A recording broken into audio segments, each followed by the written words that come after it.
guys, I'm Sarah. And I'm Morgan. We're your hosts for this episode of The Pulse, a student-produced show designed to showcase the best of BA. First up, let's look at a short story from AV student Sarah Rushing on how the boys soccer team is banding together with the hopes of taking home a state win.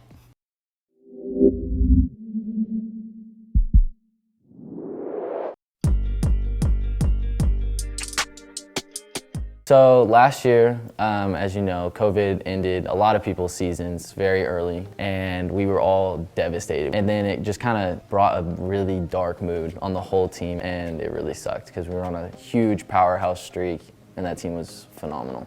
Last year, when our season was canceled, I was devastated. I was close friends with a lot of the seniors, and to see them lose their senior season was really heartbreaking. So this year, COVID is still a thing. Obviously, it's still prominent in everyone's lives and affecting everyone's daily lives. But we are doing everything we can to overcome that, whether that's temperature checks, wearing our masks during warm-up and on the bus. It really doesn't matter what we have to do to get out on that field. I just know that everyone is willing to do whatever they can to be out there playing the sport that we love. Last year, we ended off on a loss, so it was really good to get back and then win. We went undefeated in preseason. So the main goal for the team this year is obviously win state. I think we have a lot of depth and are set up to succeed this year and actually take the state championship. The Broken Arrow soccer program has a special place in my heart. The past 4 years, it has offered friendship, community, brotherhood, and even family. It's all worth it. Every ounce of fitness that we did, every sweat beat that dropped, it was all worth it. Being here senior year and looking back on everything that I've gone through with this program and the memories I've made, all of it has been completely worth it. I would not trade any of it for anything. This year our team is very hardworking. They all show up for practices pretty much every day, very consistently. And when they are at practice, they put in 100% effort. And in the games so far, everyone's trying their hardest and playing their best. So I'm really happy with the team overall this year. And I think if we keep working hard, we'll have a really huge success. So I think this year in particular, we've got really great leaders in the senior group. We just try to build each other up and help. And then I think we're also just really talented. We've got a lot of really good players in this team. And so when we play our game, no one can keep up with us. So high school soccer is a lot more than just playing together on the field. We go out to breakfast together as a group. We have dinners. CC's and IHOP are usually the go-to. But it's really cool to be able to hang out with that group of kids, not in a school setting, but just as friends, just hanging out and bonding. The team this season is very good, which was a surprise and shock because we really didn't know how varsity was going to look this year. With COVID ending things early last year, we didn't really get to have a look at the next upcoming class to come into varsity. And so whenever we got here and we realized the amount of talent that we had, we were completely blown away. So far we are 6-0, and hearing from the coaches that we've played against and the coaches that have watched us, BA is going to be absolutely feared this season, and we are so excited.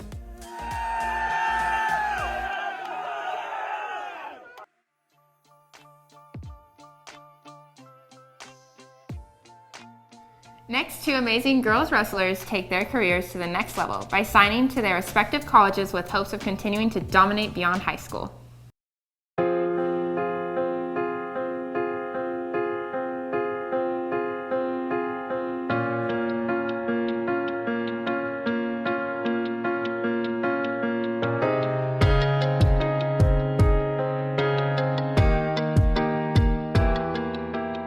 I want to finish just by saying, Olivia and Allison, so proud of you. You've represented our athletic department, our school, and this entire community with first class. You've made us all very proud. When you put that BA logo on, there are no doubts in our minds that you're not going to do something very special for this community. So thank y'all. Today's all about you. Very proud of you. I'm extremely grateful for Broken Arrow and the opportunities that they have provided and put on this day. I got to be part of building the new team. I got to meet everybody and we got to create it together. And that was just an amazing thing. And winning a state title with my team just gives me so much joy, and like being able to build the legacy, like Steve Dunn said, being able to recognize Allison and I for our achievements. I know both of us have worked extremely hard to be where we are and to get the opportunities that we have. This is a really big day for our program and for girls wrestling in the state of Oklahoma. These girls are getting recognized with their families, with their athletic directors and their coaches for their amazing accomplishments. They've been incredible leaders these last couple years, and we're very excited for them. We're helping these girls be prepared to go on to wrestle for an education, for their future careers, and do some things on a very high level. So these little things like duels and individual matches and tournaments, this is what it really means. It adds up. These little things add up to this. They've been amazing for our program, and they're going to be incredible for the programs that they go on to be part of. I'm just super comfortable there. I love the coaches. I know what Coach Delgado has done with other girls before, and I know how good of a coach she is, so I'm just super excited. I went to school at OCU, had my hand in Oklahoma USA for a little bit, watched her grow up and wrestle, and I love her grit. Her grit is so intense, and just her technique and just the overall physicality of her wrestling. It excites me because I myself was a physical wrestler. So I definitely believe that's what we needed on the team, and that's what I've been looking for all this year, is that physicality and quality. I'm gonna miss my coaches, I'm gonna miss my teammates, and just seeing them every day. And I mean, I get used to like certain things, so like the way my practice will be run or like stuff like that, and I think I'll probably miss that. We needed to make sure that we bring in the right student athletes that are going to fit that student athlete perspective and make sure that they not only want to carry a 4.0 GPA, but they also want to win a national title. Certainly here today, Allison Hines is one of those individuals. You know, she really fits the dynamic all the way around. We talk a lot about a total person program. What kind of person are they? What type of character do they have? Are they going to drive it forward in the classroom and be that outstanding academic student? And then finally, are they somebody that can get it done and move the needle and vie for that All-American spot? She certainly checks all those boxes for us. What every Division I school has, they have certain high schools and programs that they have personal connections with, that they can be like, hey, I know this kid's a rock star and I love rock stars. And that's Allison for us. She's a rock star and we want her and we love her.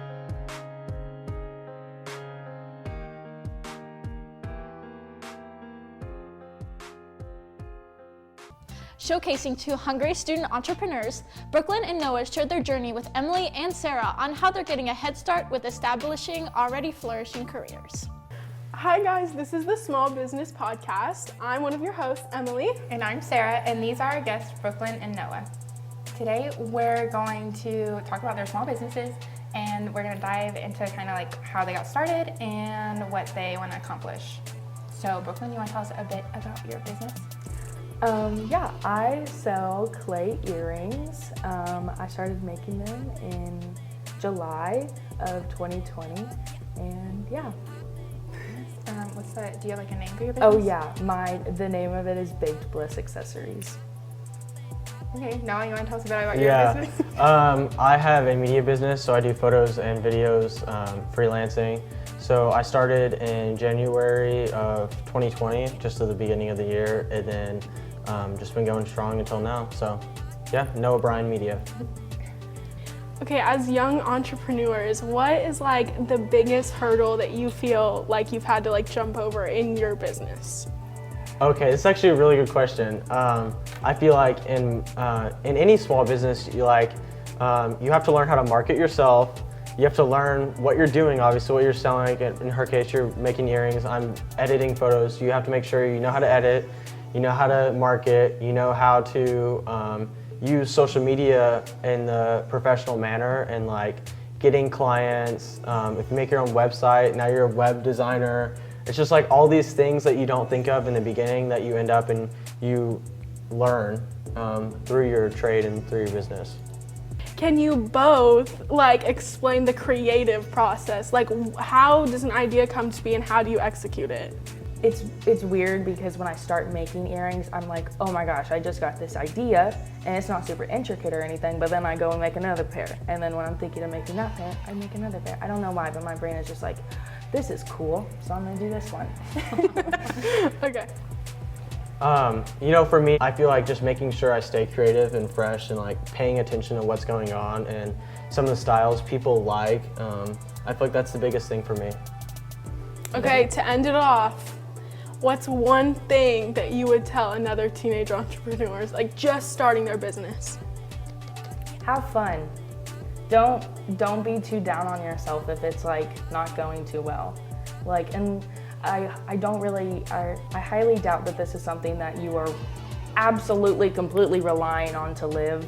And so I wouldn't get down if it's not going too well, but also make sure that you're working hard and trying to succeed. I think for me, it's just like commit to what you're doing and like making sure that you're still learning and you're not just like stuck in one spot. Because I mean, everyone gets there where it's like, oh, I could learn how to do this, but I don't want to. And like learning different techniques and different styles. And I'm sure with jewelry, I mean, you could sit on Pinterest and find ideas all day. It's just learn and don't stay content with where your knowledge is at. Oh, it's good. Okay, well, thank you guys for coming to the podcast. Thank you. We'll probably have another episode. Stay tuned. Hope you liked it. With COVID-19 proving to be a disruptive force for many different sports seasons, on campus, ArrowVision student Luke Brown sees how track senior Amari Creetlow talks about the hurdles they've had to jump over to continue to make this year the best it can possibly be.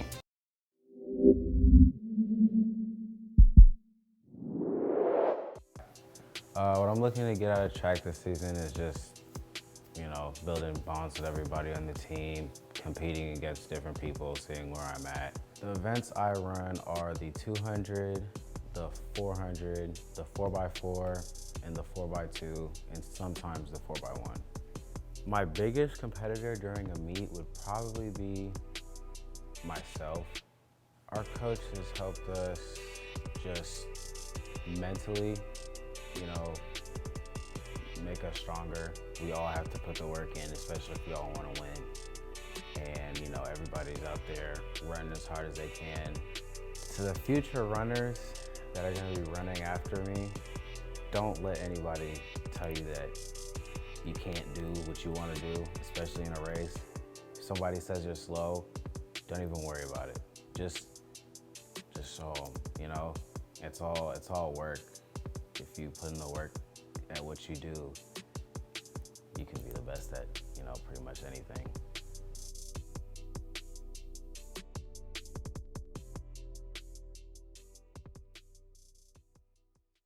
BAHS Pulse members came together to spotlight senior Haley Long's passion for photography and her responsibility for leading the yearbook staff to success.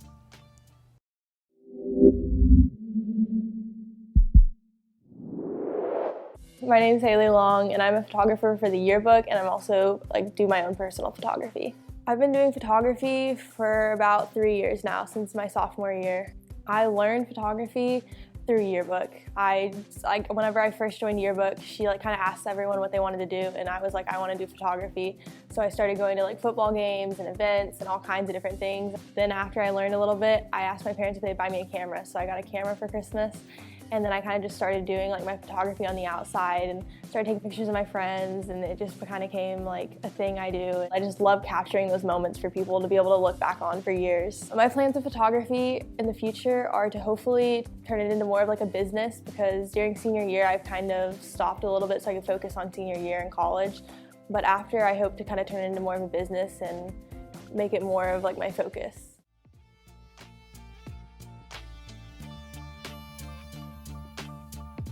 AV student Allie Whitaker shows what the Pride of Broken Arrow Color Guard is made of and the importance of the role in telling each show's story on the field alongside the band.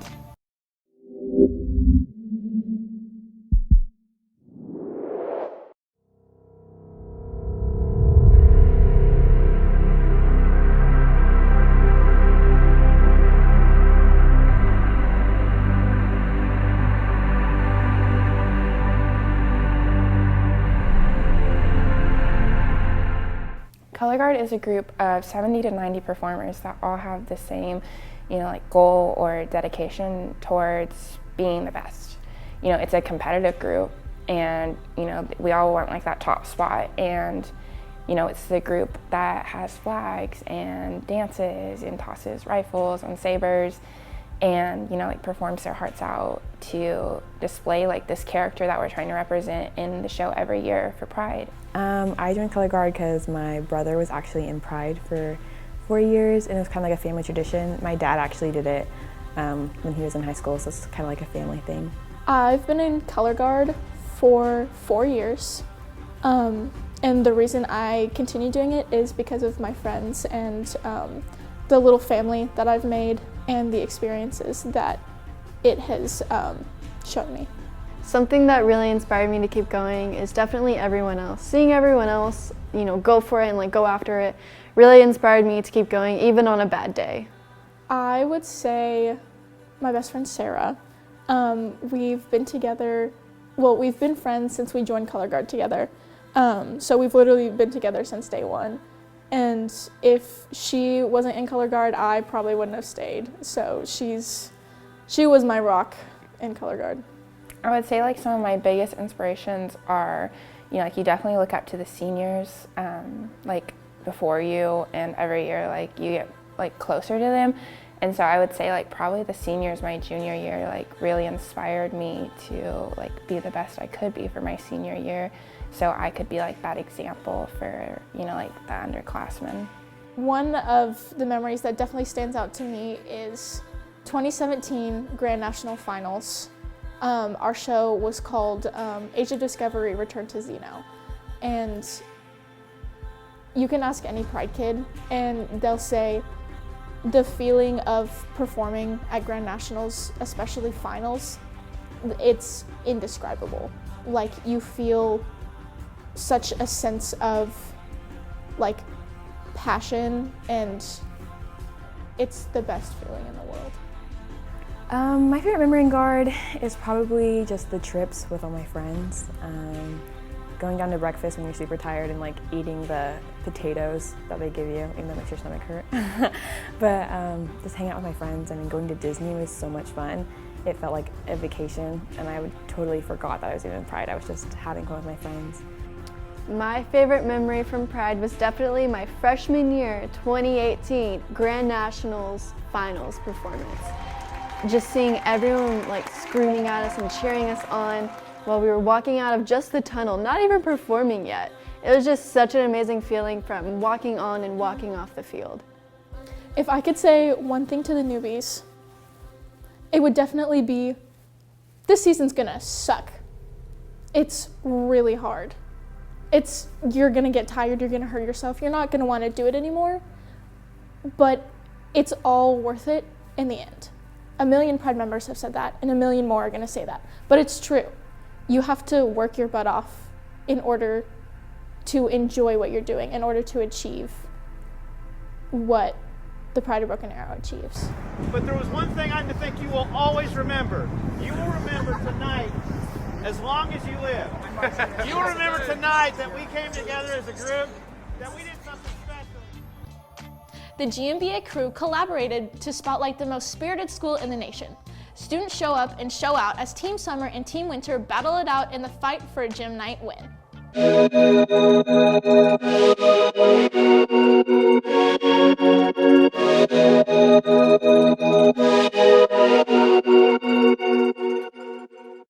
Gym night is a dance competition between two teams that the school split up into, and we work on those dances for about a month or two, and then we have gym night, which is the night we perform, and then we have several judges that come in and they then judge us, and after that we find out who wins and who loses, and overall it's just a great experience, and it definitely brings the student body together closer than it has with any other activity. My gym night experience overall was really, really good. I met a lot of new friends, and I feel like I made connections with people that I probably wouldn't have in the past or like in the future, because they're like different grades or they're different kinds of people.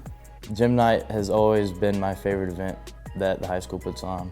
No matter what would have happened, I would have loved gym night either way. So. The two teams for gym night were Summer and Winter. My team unfortunately did not win gym night, but Summer's set was so good, and I just couldn't understand like how hard the judging was. The night of is just super. I mean, it's overwhelming. You get so nervous, but the payoff is great. Once you get through that final performance, it's just like everything you worked for. It's like it finally happened. It's great. We had to push it back a lot because, you know, whether it be weather or COVID, and I think both teams did very well at, you know, overcoming those challenges. Honestly, I had just as much fun at this gym night as I have the other two that I've been at, so in the long run, I don't think it affected it too much, really. My favorite part in gym night was when our team found out that we had won the gym night, and we all ran out onto the basketball court, and we grabbed the trophy together as a team. We all just started chanting, and it was a cool experience, like just humbling to see like the whole team just all together. ArrowVision student Miles Tollery spotlights Broken Arrow's excellent baseball program. Center field senior Alex Sanoka and his team continue to sharpen their skills to remain a competitive contender this season.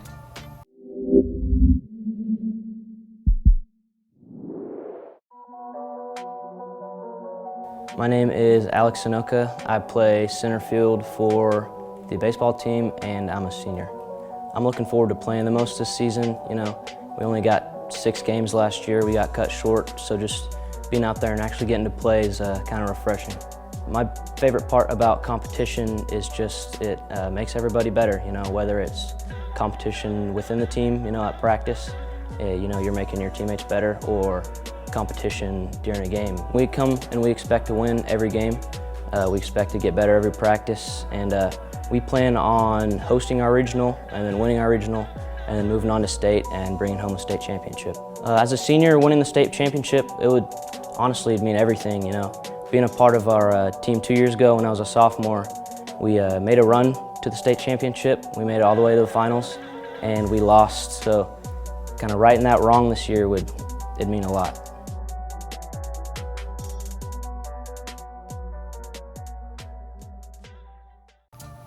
And that wraps up this episode of The Pulse. Check out @BAHS Pulse on Instagram to see more student-produced content just like this. Stay safe and stay healthy, BA. See you next time.